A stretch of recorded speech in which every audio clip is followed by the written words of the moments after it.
Hey friends! Today we're going to be continuing our Bible study of the Gospel of John, looking specifically at Jesus' arrest in the Garden of Gethsemane. So if you're interested in that topic, stay tuned.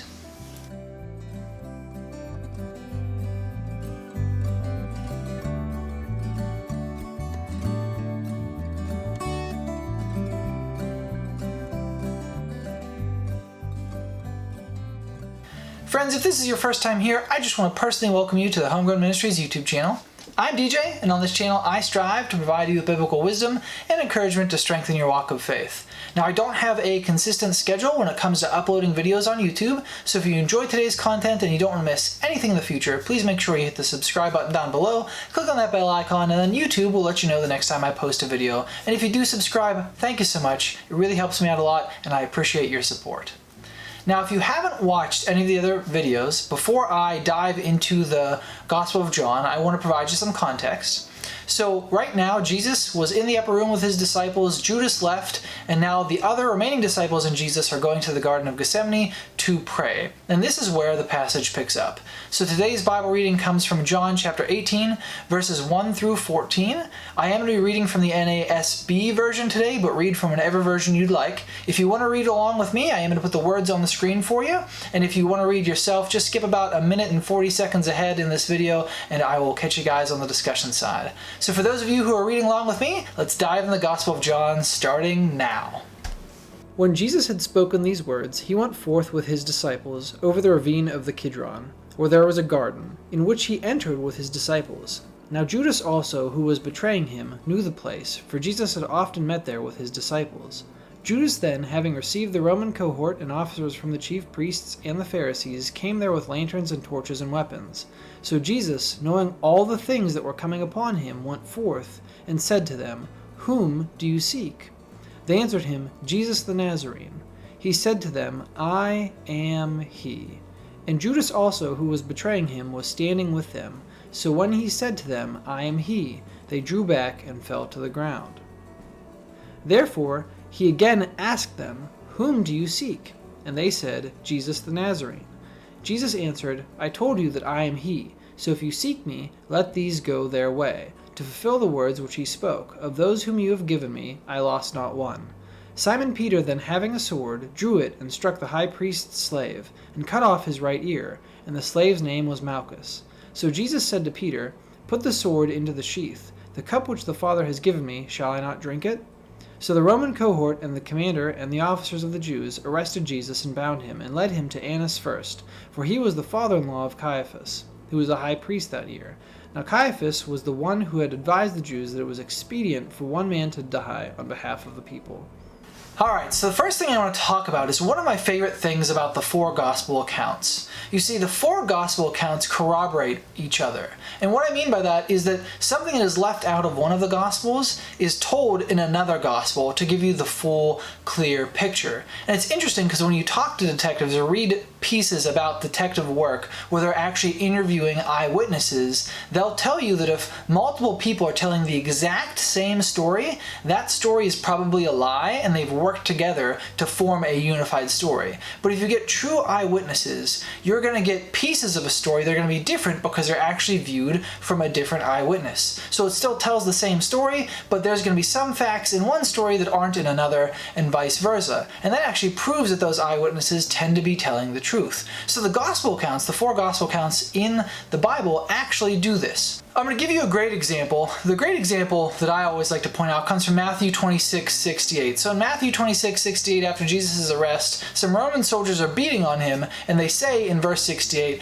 "Prophesy to us, Messiah, who hit you?" And when you read that, at least when I read it, I was like, well, he can see who's hitting them. Why is that a prophecy? That makes no sense. But see, the answer is told to us in the Gospel of Luke. So in Luke chapter 22:64, Luke tells us they blindfolded him and demanded, "Prophesy, who hit you?" So Matthew leaves out the blindfolding piece, but Luke gives you that. So the question that is asked when you read that passage of Matthew, like why does that make sense? It's answered in another gospel, and it's because they're eyewitness accounts. So the same thing is happening in this passage. So in this passage, we're told that a man named Malchus is attacked by Simon Peter. This is actually an answer to a question. So in Matthew and Mark and Luke, they all tell the story of Peter attacking the servant of the high priest. But those three Gospels don't give you his name. But the Gospel of John tells you the man's name was Malchus. Now, what's interesting, in Matthew, Mark, and John, those gospel accounts don't tell you what happened to Malchus after his ear gets lopped off by Peter. But that question is answered in Luke chapter 22:50, where it says what happened to Malchus, where Jesus actually stoops down and puts his hand on his head and heals his ear completely, as it was before Simon Peter lopped it off with a sword. So all four gospel accounts give the same story, but in a different way because they're eyewitness accounts, and they corroborate each other, which is significant evidence to the truth of the gospel message. See, if all four of them told the exact same story the exact same way, you would assume that those people worked together to create a masterful conspiracy, and it's a lie because they all tell it the exact same way. But because they're telling the story as an eyewitness account, they're all a little bit different, and they're answering questions that are not addressed in the other Gospels, which I think is really, really cool, and there's a fine example in this passage, and I really wanted to bring that up. Now, if you haven't watched past videos, one of the things I like to do is I like to break down the passage itself and just point out some things that I think are really, really cool. So I'm going to do that now. The first thing I want to address is, how in the world did Judas know where Jesus would be? You see, they were all in the upper room together, but Judas left before everybody else. So how did he know where they went?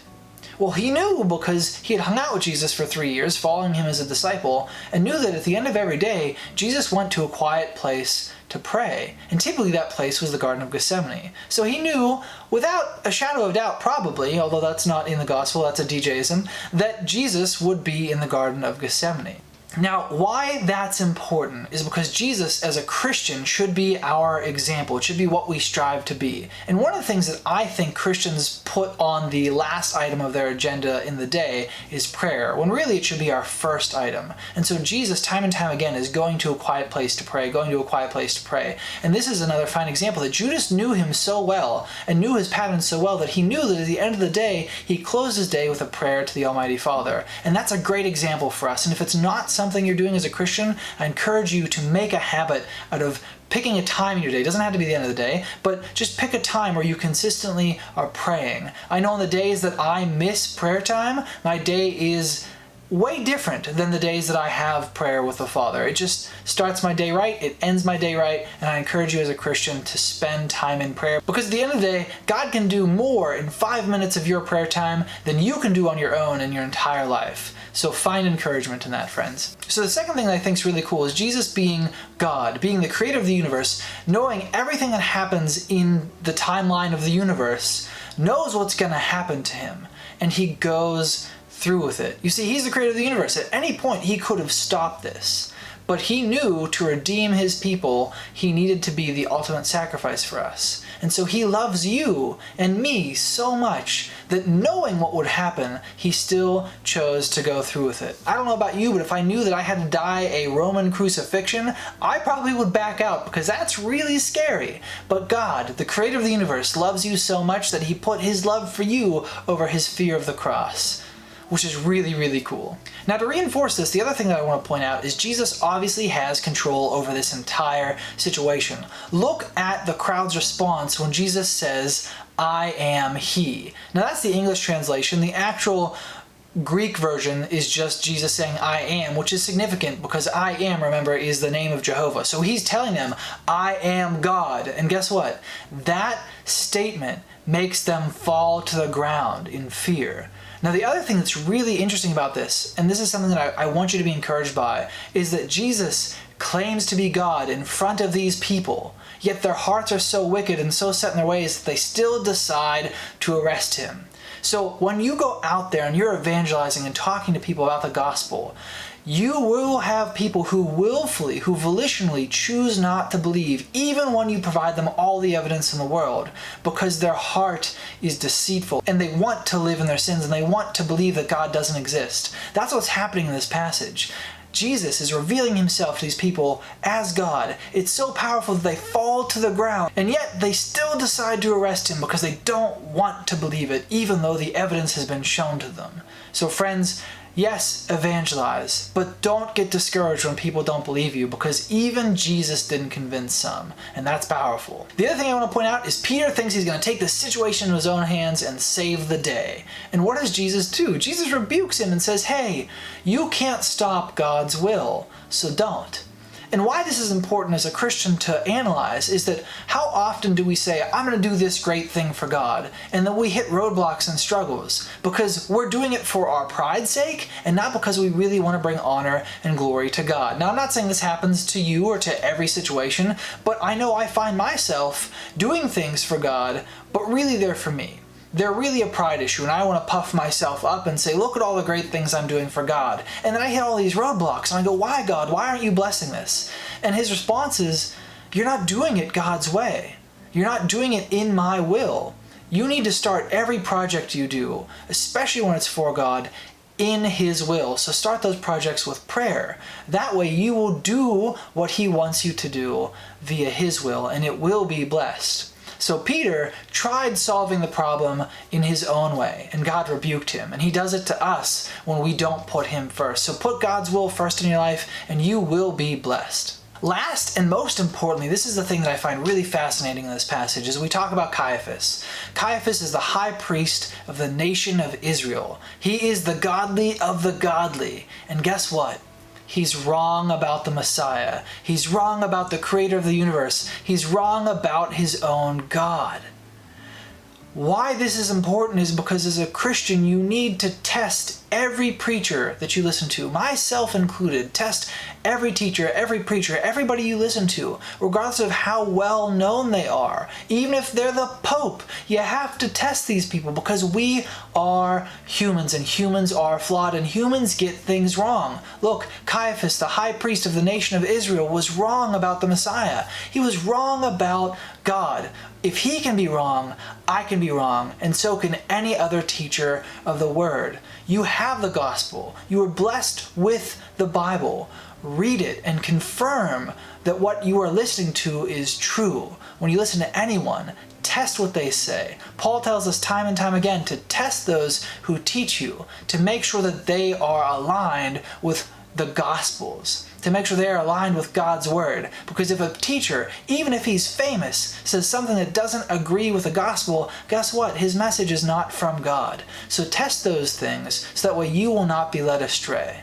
Friends, I hope you find value in these videos. We are coming close to the end, although there's probably going to be 20 more episodes of the Gospel of John Bible Study. We are coming close to the end. So if you have suggestions of another book of the Bible you would love to see me do a Bible study on, please let me know in the comments below. I'm happy to take suggestions. Right now, I don't really have an idea of what I want to do next after this closes. So be thinking about that. If you get a good idea, leave a comment below and let me know. If you did like the video, please hit that like button. It helps out a great deal with getting this out to more people. So if you want to help share the gospel message, hit that like button, hit the share button, and get this out to people who need to hear the message of God. And friends, Christians, please continue to be the light to the world, be the salt to the earth, and go encourage somebody else today, because guess what? The world desperately, desperately needs encouragement. So be the light. And I will see you in the next video.